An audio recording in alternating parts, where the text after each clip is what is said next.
Lovely. Hello, everybody. Welcome to those joining us live and also those catching up on the replay or the podcast after the fact. So today we have the first session in our new series, the AI or Agency Evolution.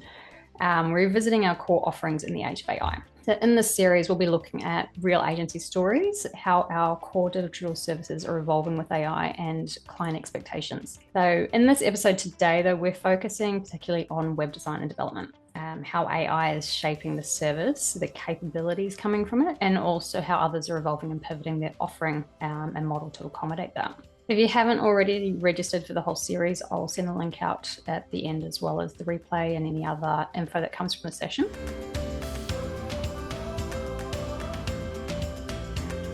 But joining me today, I've got Laura Kamrath, the founder and CEO of ZBRA, a marketing and lead generation agency helping cybersecurity, IT, B2B companies grow with AI-powered lead gen systems. So welcome, Laura. Thanks for joining me. Hi, Leanne. Thanks for having me. Look forward to our conversation. Yes, absolutely. So you've got a pretty interesting background coming in as a geologist, working in the oil and gas sector, to digital marketing for tech-based and B2B companies. Can you tell us a little bit about how your agency started and what led you to focus on lead gen in that space? Yeah, so I'm a Pisces. That means like if you've ever seen that star sign, it's like the two fish swimming two different directions. And that's how my brain works. Like I'm very much like a creative, technical person. Like I like to do the technical stuff, and I also like the sort of people side and the psychology side and the artsy side. So I'm a bit of a techie creative, I guess. And I always knew that. Like when I was in college, I majored in geology, double majored in French. And then before I left school, I was attending like pre-business seminars. So, I just have a wide variety of interests. But I went into the oil and gas industry, started out actually working offshore for Schlumberger on the oil rigs, running drilling tools and well logging. And so I did that for a while and worked in the oil and gas industry for about 12 years. If you know anything about oil and gas, it's very cyclical. So it goes through booms and busts. And I guess it was about 2010, there was a bust. Well, I had ended up getting into more of the business side and doing like more sales and marketing, which, this was pre-social media, and oil and gas is very B2B relationship driven. So it was very sales based kind of stuff. But in 2010, they had a downturn and I was in the middle of my MBA. They sent me over to do like salt velocity modeling geophysics. I was like drawing salt domes on seismic data. And shortly thereafter, or maybe it was before that, I had been involved with the same company doing marketing. And we did this whole marketing overhaul of this small consulting business in the oil and gas industry. Like we did new messaging and tagline, new logo, new entire brand look and feel, new website, new brochure series, a whole sponsorship strategy, sponsoring events for the company to build their visibility. And I just had a blast doing that. I had so much fun. And it was the most fun thing I had ever done in this like very technical industry. And I really loved it. And I had a mentor. He was a very much, more experienced marketing strategist, and he kind of took me under his wing. But then, I guess kind of like, I want to do what he does. Yeah. And then I continued working in oil and gas until about 2015, and we had another bust, and the industry tanked, and everybody got laid off. Like my whole sales team, except for one person, got laid off, and the whole industry was in a downturn. So I was like, well, I can't really get another job unless I want to move out of the state. And I didn't really want to move, and I was like, okay, why don't I start a marketing business? Yeah. Why not? I mean, isn't that what everybody does? So, So I pretty much like I got this guy's online course. He was in Australia. Maybe you know Okay. him. But Coach Cameron Roberts is his name. You can look him up. But I found his online course on Twitter and like ended up subscribing to it. And then I was like sitting in the pool area of my apartments, just like going through all of his videos, like learning all this stuff about marketing automation and like how to outsource and like all this stuff. And it was all brand new to me. So I pretty much self-taught myself digital marketing. And I eventually became a partner with Digital Marketer. And they're one of the top training companies in digital marketing. So I like went through a bunch of their courses and yeah, here I am today, 10 years later. So Very cool. It's you definitely see a lot of people shifting in from other industries into digital marketing and coming into it. So it's nice to hear your story there. So industry-wise, AI is changing how we approach digital marketing and service delivery as a whole. AI capabilities are becoming more accessible and businesses are seeing opportunities to do things themselves and cutting out agency costs where they can. So this is something that's been on our radar at Globital for a while now. I'm working behind the scenes to do a full company R&Ds into where these services are going, how we may need to take a different approach, and as agencies continue helping provide value in the market and pivoting those services as well, so you can keep providing that value even if businesses want to start doing things themselves. So now is a really good time to be relooking at what we can offer, stripping back our core services as agencies and really seeing where we can make and evolve these services into something new or can continue with that value. So when looking at web design in particular, the available tools are developing well. We're seeing a lot of increased confidence in what they can actually achieve, but there's still a significant need for human input. And what we're seeing as a whole is developers and designers becoming more of the validators for AI, so working within the design tools that they've got there. So Figma and Elementor AI is something that we've added into our service delivery as well. And pivoting more to that strategy side as opposed to the technical that we've been featured in for so long now. So Laura, with your background in your agency, where are you seeing AI actually move the needle in terms of web design? What's still just hype for you? yeah, I mean, I tried a number of the AI website builders like TemWeb or whatever else there was, I forget. Yeah, But I did experiment with it. I tried another one recently that was supposed to, it was a brand new startup company, and it was like a vibe coding thing where you could put in, what you wanted it to look like and, what industry was it for and blah, blah, blah. And then it was supposed to build you out like a whole entire SEO ready website with like the core pages and all of this. And, it was just like everything was just a standardized format, and there wasn't really any opportunity to do like a whole lot of customization, including in like, 10web or some of these other builders. It's like, yeah, you can build a website, but it's just not the best. No.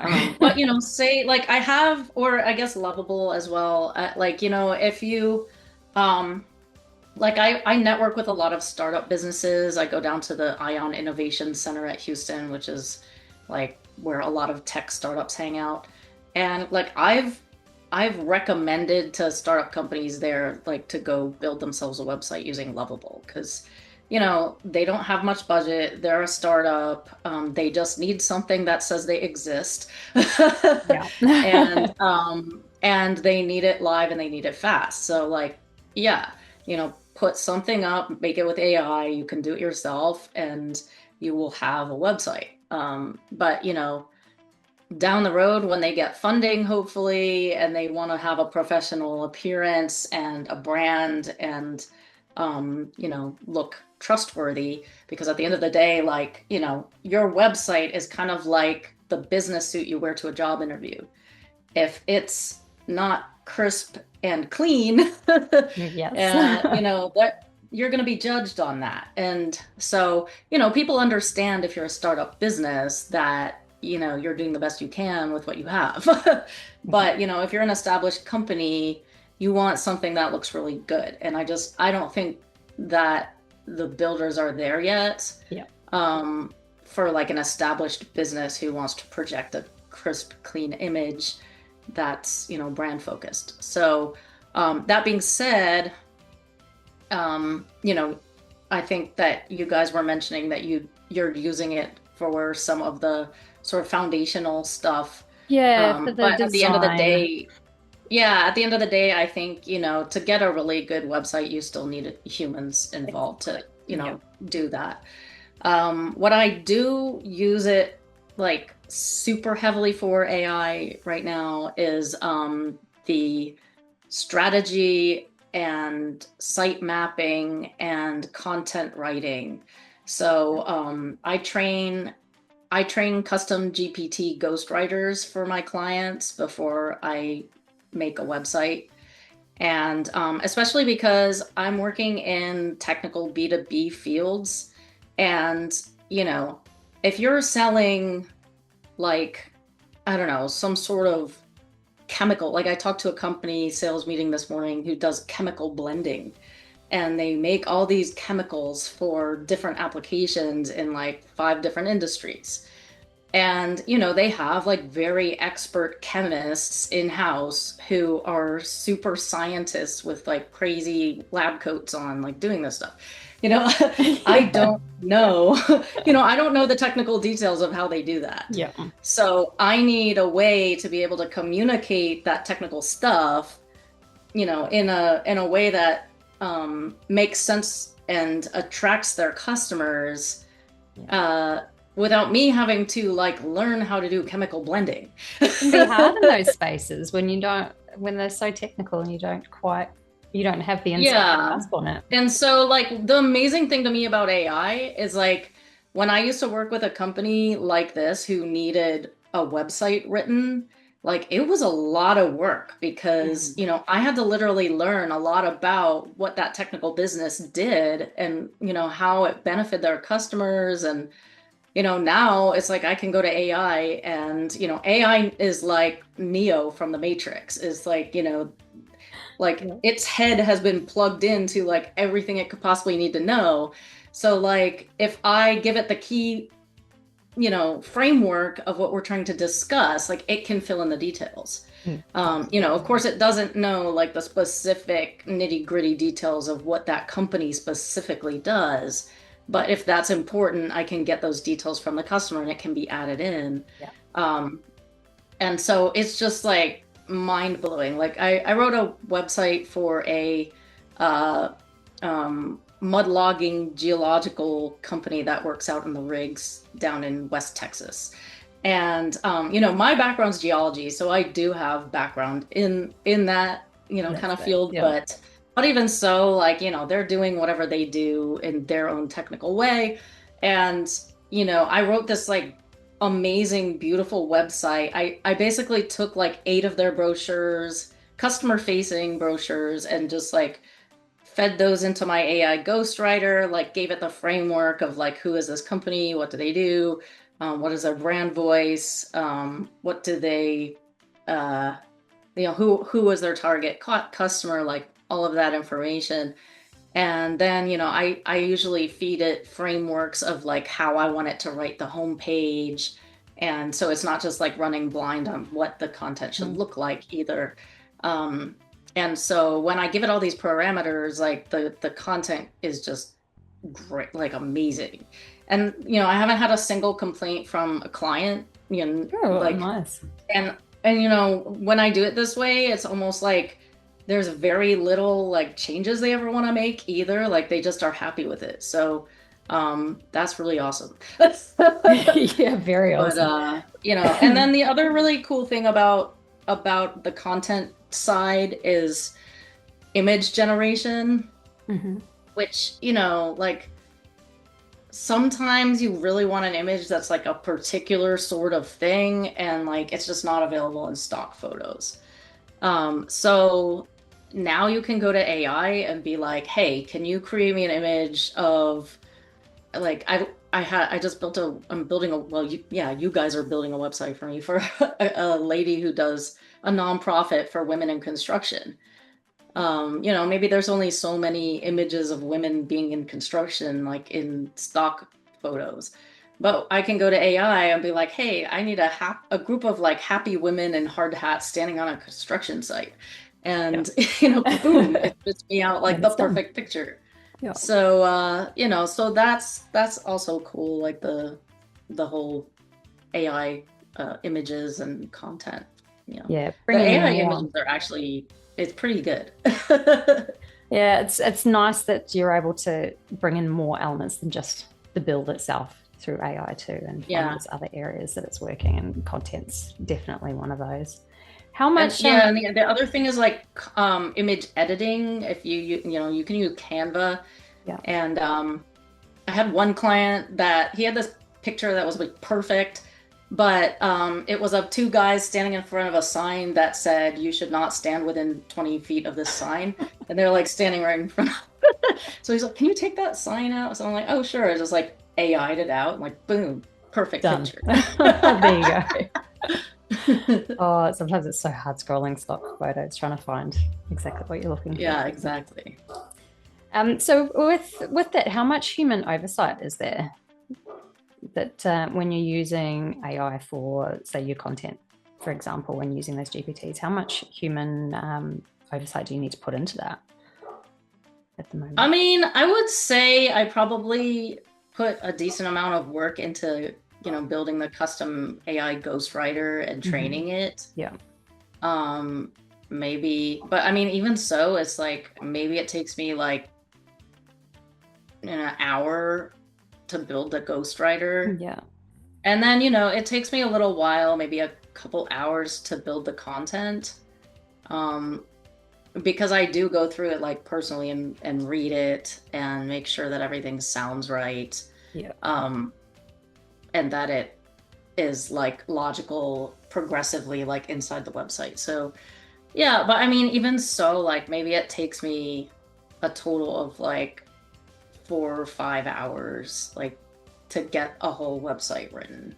Whereas, yeah, I mean, so previously, like it probably would have taken days because I would have had to like learn, I would have had to read all of their 8 brochures and like digest what it said. And I would have had to read their whole website and like call them and ask them questions. And, it's like, we humans aren't very bright. So we're not as smart as AI, apparently. Well, sometimes. I don't know. I think it's like, it's like, it's just a useful tool. It's like, it just helps us get so much more done than us having to learn it from scratch. It's like, you can put content into ChatGPT and ask it to translate it into like 5 different languages and boom, it's so it's kind of amazing, but I think it's definitely a time saver, and I think that the quality, when you train it properly, the quality comes out better also. Yeah. Like I feel like when I write websites that way, I'm like, I don't think I could have written it this well myself. It does come down to how you approach it to start with, doesn't it? It makes a huge difference into the result you get. So the website itself has always been the foundation of marketing as a whole, really. So, but with AI search heavily taking over traffic, the way we structure web design and content is shifting and evolving to be much more than a separate one-off, once and done service and a standalone entity. So when thinking about web builds now for clients, there's a much larger ongoing effort involved to be constantly optimizing as AI search matures, including regular maintenance to make sure those sites remain where they are, and further advertising options that are connected in along the way with lead gen and other options there. So the scope for building recurring revenue into services that may not have always been as connected is really expanding rapidly now. With a lead gen and automation focus, especially in your uh, agency. What are some other ways that you're finding building at those or transitioning those website builds into recurring revenue through your current options that you've got? Yeah, so myself, I still do tend to sell a website as a project. Typically I'm still like I collect like 50% down, 50% in 30 days. But I am usually pairing that with other services. Yeah. So, particularly, integrating the website with a CRM. So, I'm a high-level agency partner, whatever they call that, SaaSpreneur. Yeah. So, I really like high level, and I used to be a Keep certified partner, but you can set up all the web forms, lead magnets, even AI chat on the website that is handled on the back end by high level. So say somebody fills out the contact us form, instead of it just like going into an inbox where nobody remembers to check it for 3 days, like it can automate a text message to somebody at the business. Somebody has filled out the contact us form, here are all the details. Like you can literally put all of the information that was in the form, so it sends it to them in an email or text message, and notifies them to follow up.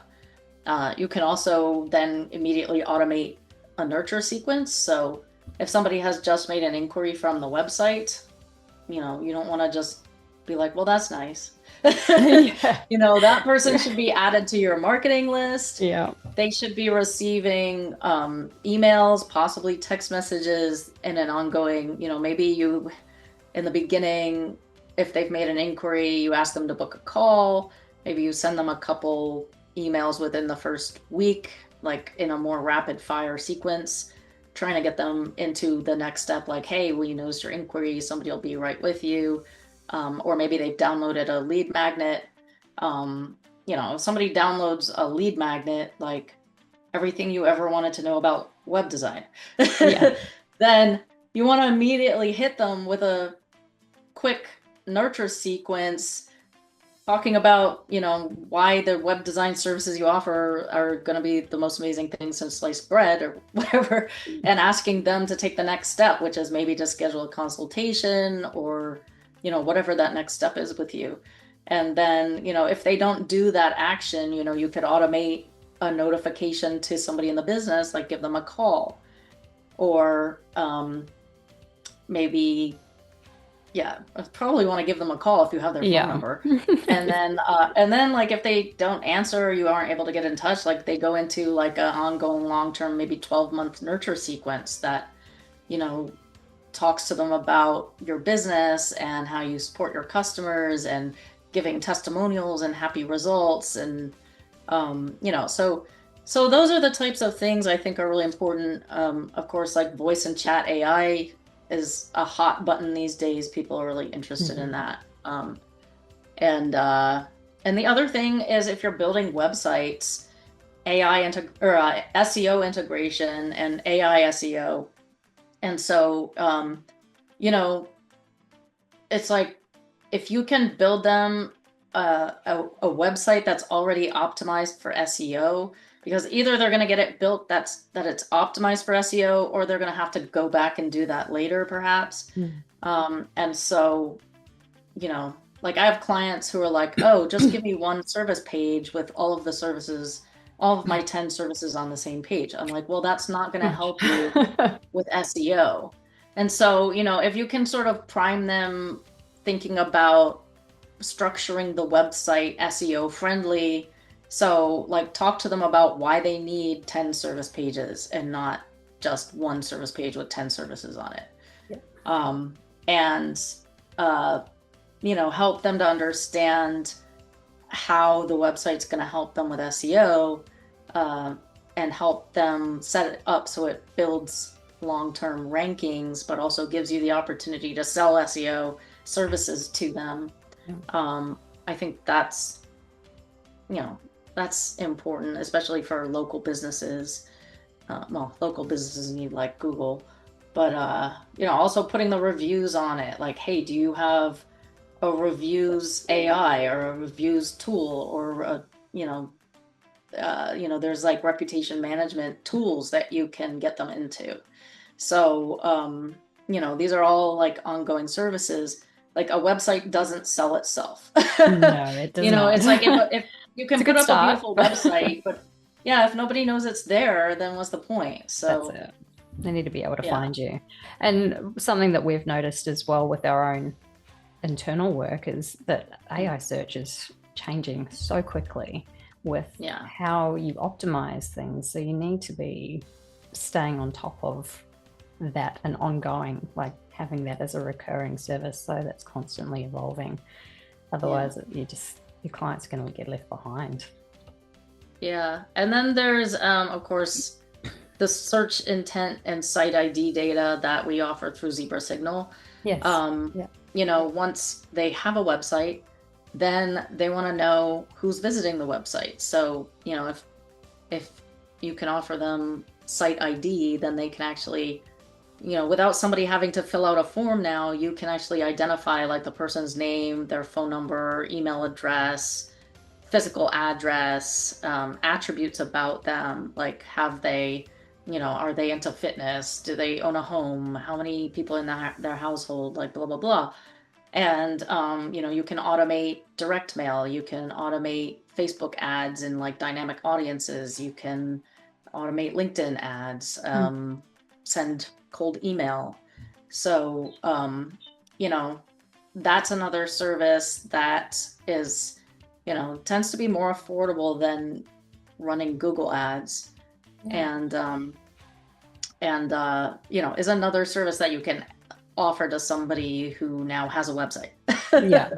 Yeah. So on your mentioned the Zebra Signal and using that data, can you tell us a bit more about how you've covered a little bit there, but some more examples of how you're actually incorporating that into your package for web clients?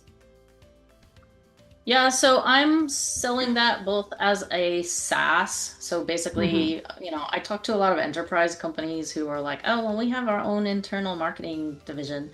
So, if they just want data and they want their own team to set it up, I just can sell them the data through a subscription to that tool. If they want services, then the types of services that I'm offering, you can integrate it with your CRM. So, it integrates directly with High Level. Otherwise, you can zap the data to any CRM that you want. With High Level, you can actually add them to a contact list in High Level, and then you can add that list to Facebook ads. So you can actually run Facebook ads to the dynamic audience of, people who are either searching for what you do right now or have visited your website. And, obviously people who have visited your website are probably a little warmer than people who are just randomly searching around the web. So you could choose to have like multiple different ad campaigns based on, are they like a visitor to the website or are they just searching around the web. You can send cold email. So, I have a email warmer that I use. That's an AI warmer called RealWave AI warmer that I use in High Level to warm, you can put up to 5 email domains in there and then warm the domains. It takes about 6 weeks so that the emails go into the inbox and not into spam. And, so you can set this like omni-channel marketing system up where, you're getting the leads and then they start seeing you everywhere. So now they're seeing you in their email inbox. They're seeing you in their Facebook or LinkedIn ads or both. They're seeing you, they're getting direct mail from you. And like all of a sudden they're like, wow, like these guys must really be something because they seem to be everywhere. And so that type of service is better for, I would say, high ticket customers. It works well for the B2B companies like cybersecurity because, one client for them could be like $20,000 to $100,000 sale. And, Wow. it's a very brand-based, trust-based industry. So is oil and gas. Yeah. And so, but one sale could be worth like, a heck of a lot of money. So, I've proposed it to other companies. Like I had a mortgage insurance guy who, he would get like $1,000 commission for each insurance app that he sold. And, the kind of input costs of the campaign was a little high for that because, he was, you have to cover the cost of like the intent data or search ID data, plus the ad cost for the Facebook ads, plus direct mail. Direct mail gets kind of pricey.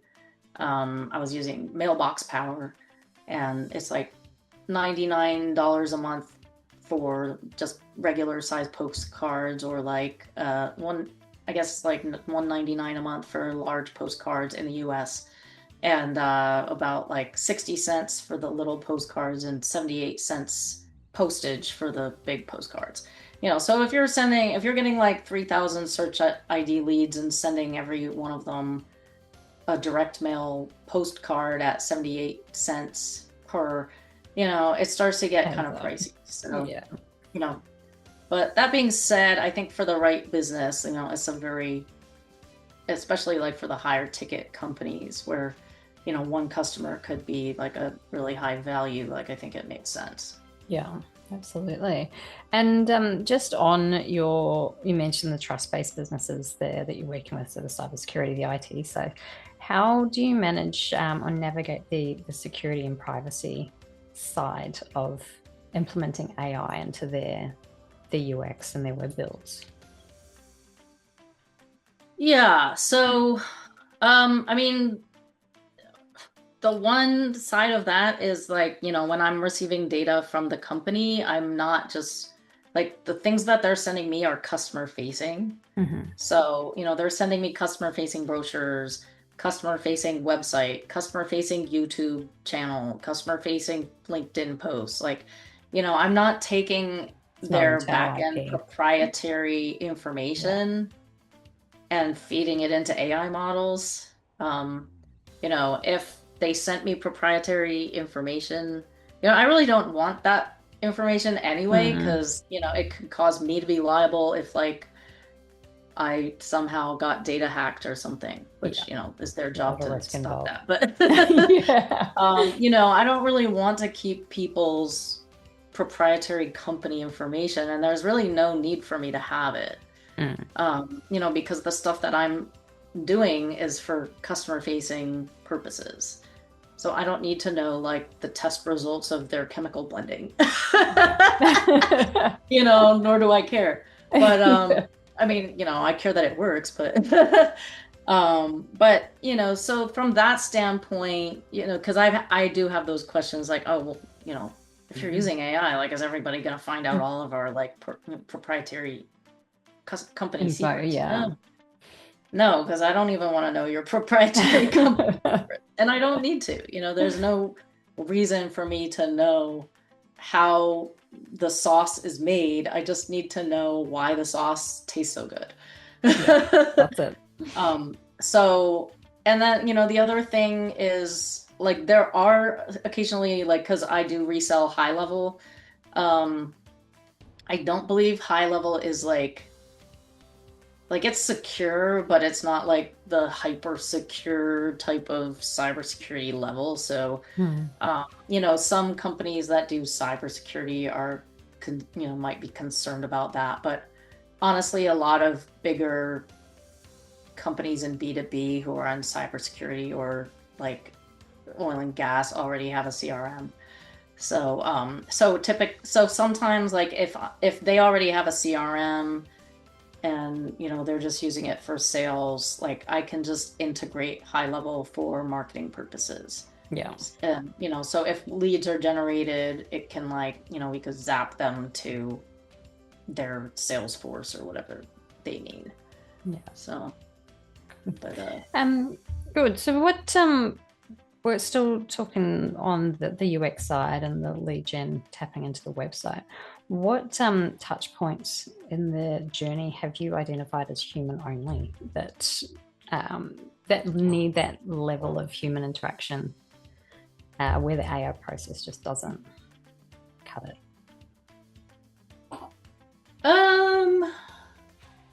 I mean, sales and customer service. I think there are things that you can do with AI now. Like, there's some really cool stuff for onboarding you can do. Like, say somebody buys something from you. I mean, I haven't built this out yet for Zebra Signal, but say somebody buys Zebra Signal, like I could send them personalized AI videos like, hey, Leanne, so glad you joined us today. And it's just like, I could have a VA make that in HeyGen, like just feed the text in to my AI avatar, and it looks like I'm sending a personalized welcome video. So there's like some cool little things that I think can, and in that sense, like they've already bought. So if it's a little janky with AI, like they're not going to be so put off. They might be like, well, that's funny. That's cool. But for a sales video, like I wouldn't HeyGen myself into a sales video. Yeah.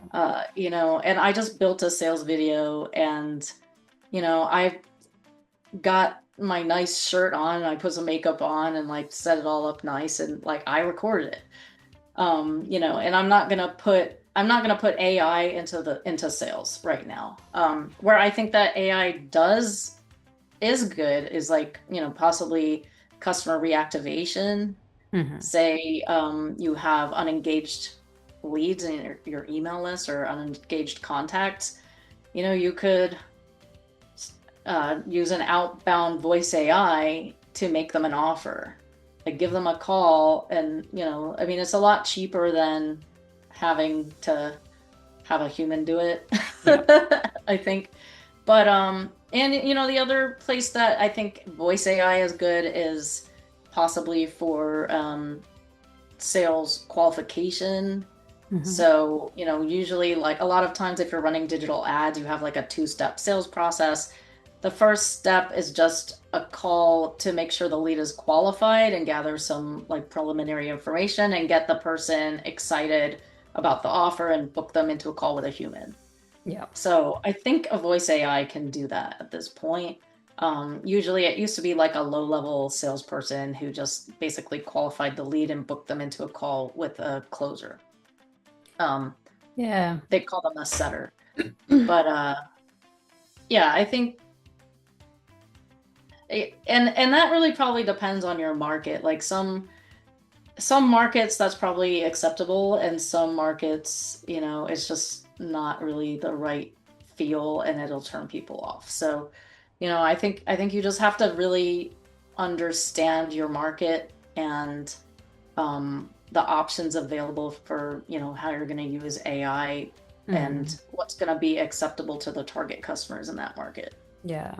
Has AI changed the way that you sell your websites to clients and through your marketing options at all? Or the way you pitch it and set it up?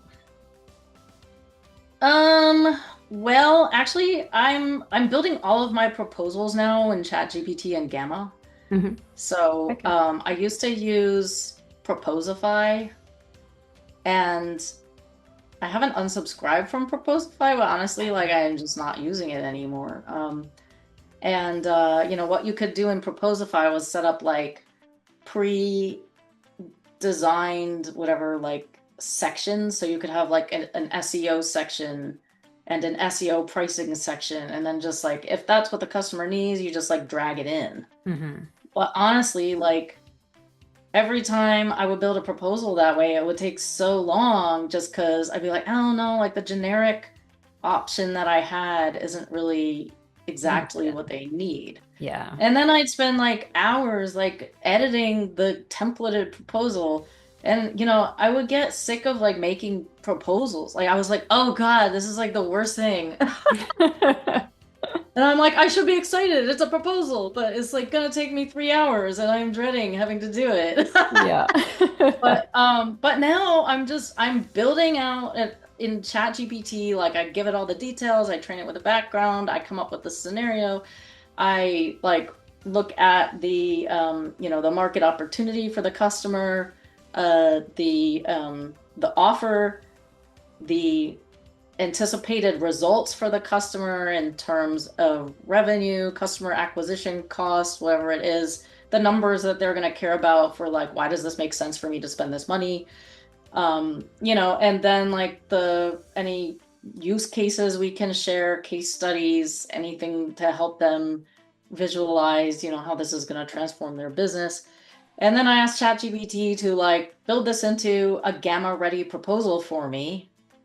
I don't know if you've used Gamma. Not personally, no.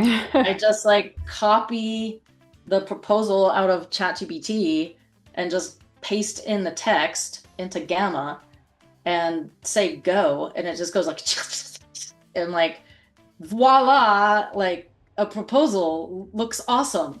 And it's amazing. It is just amazing. Like it has transformed my sales process. Mm-hmm. Because like I said, just before, there was just no way getting around how long it took for some reason, and I'm sure that's a little bit because I was customizing things probably too much, but I'm like, now you can customize it without having to worry about the fact that you're customizing it. Cause like I can build like a highly customized proposal for a customer in like an hour. Yeah. Or less. Makes it much easier. Yeah, and it looks really great. Like the customers love it. They think it looks nice. And plus like when you show a client a proposal that is made just for them, and it's quite clear that it's made specifically just for them, like it's just easier to close because it feels more personalized, and you can add in the stuff that that they care about. Yeah. And so, I mean, of course it looks a little AI, like they can tell it was done with AI, but like, I mean, people think AI is cool, so I think they do.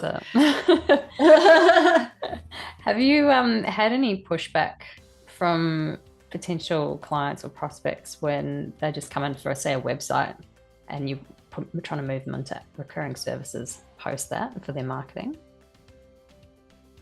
I think it really depends on the business. Some of the companies I work with, because they're in B2B, like they're, especially in oil and gas, very old school. Like they think that the only way to grow the business is that you need additional salespeople, and those salespeople just need to call everybody. Yeah. So I think that perception is changing as younger, new people move up in the industry. But I think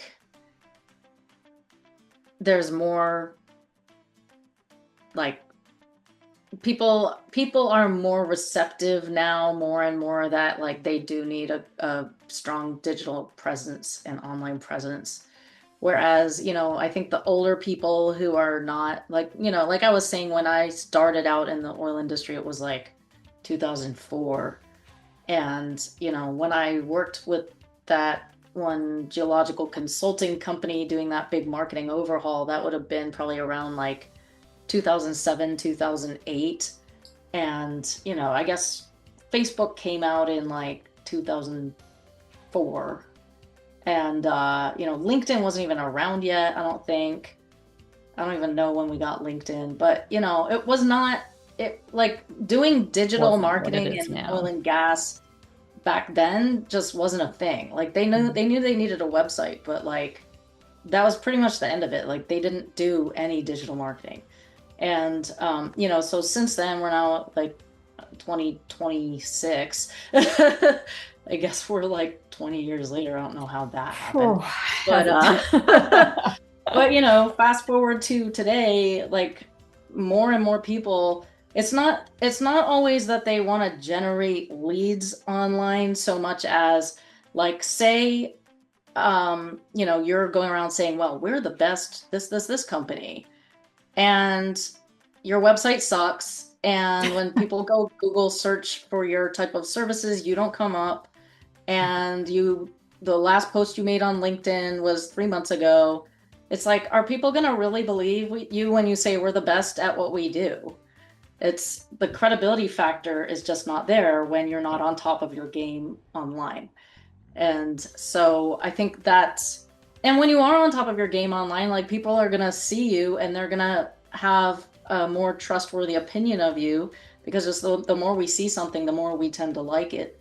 So, if we're seeing if we're seeing the company online and we're in the market for that service, we're more likely to say, hey, call these guys, they're good at that.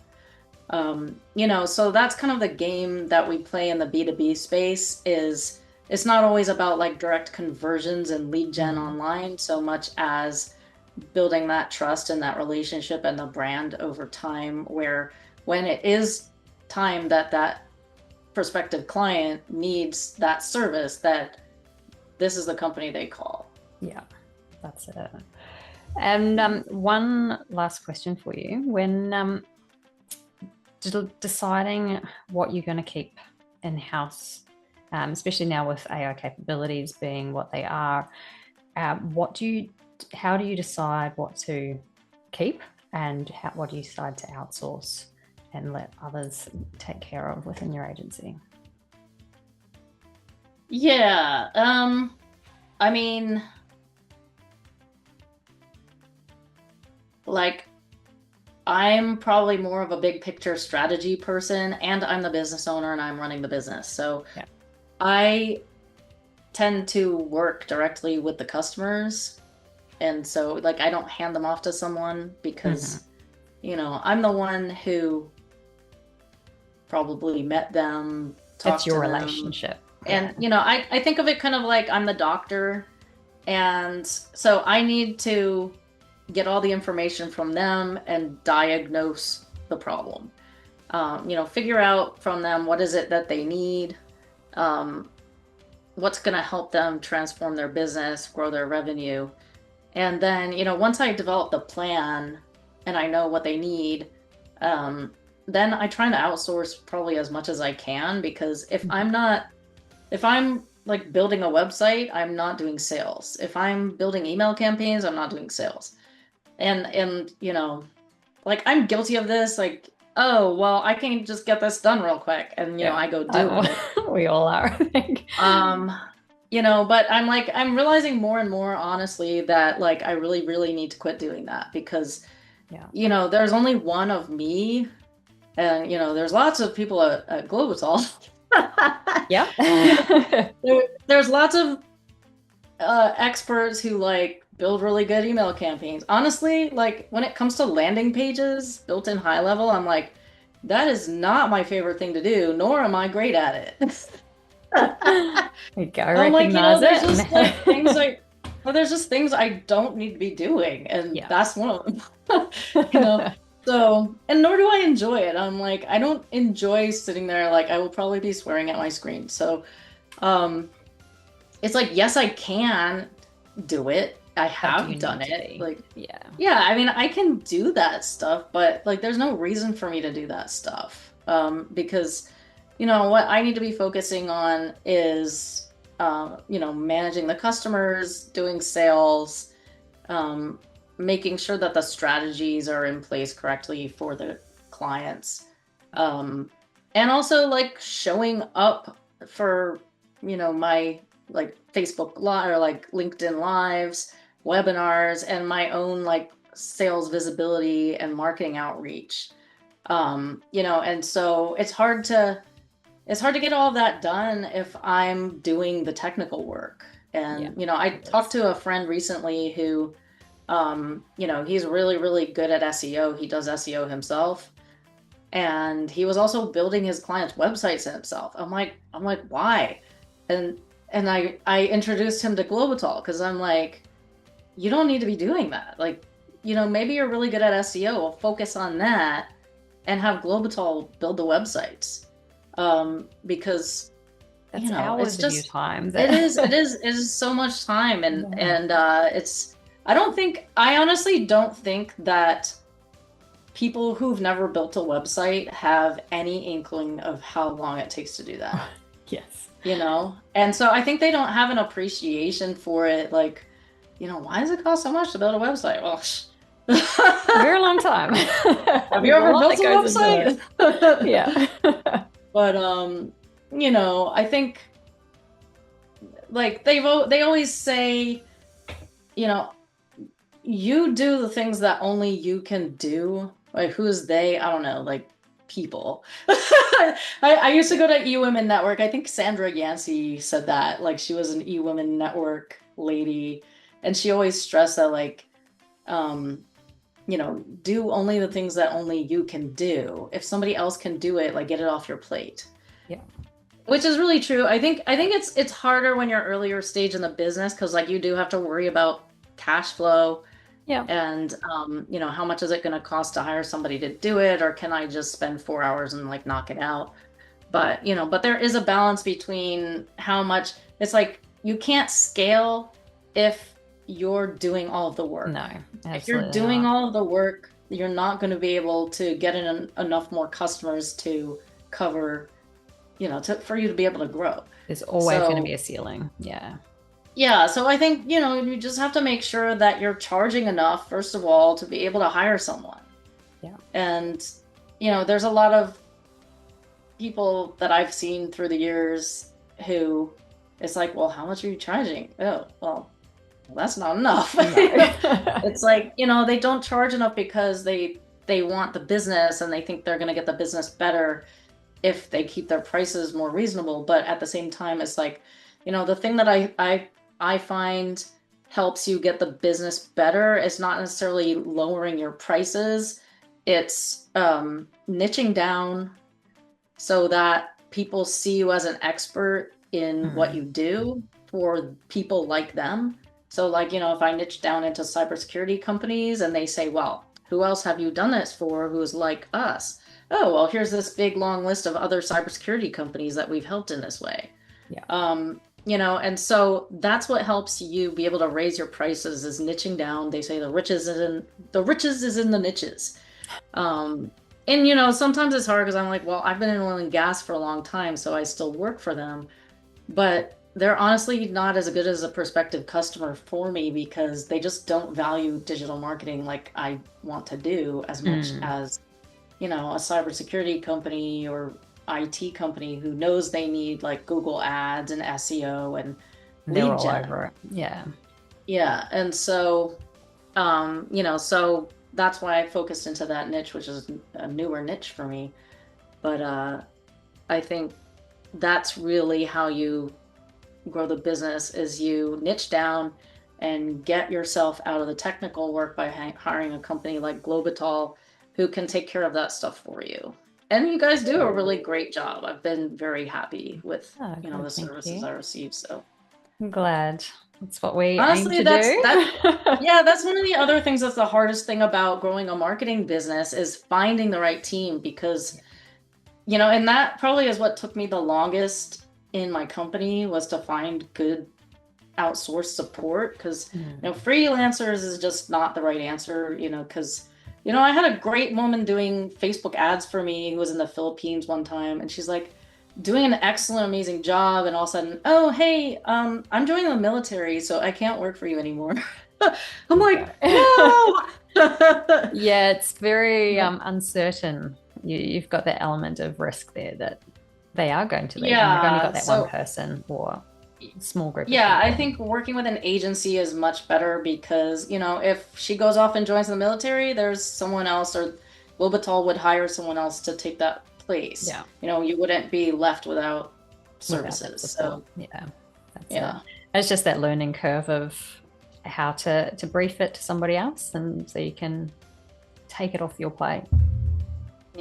Once you get that, it's a lot easier. Well, thank you so much, Laura. This has been a really great chat. I've really enjoyed hearing your stories there. A couple of things that we have, a couple of offers we've got for joining us today. So we've got 3 months of free WordPress maintenance on any new maintenance projects that you may have for clients. That is available to everyone here. And we've also just launched our Webflow product for web design. So we're doing 25% off scoping at the moment for February, March.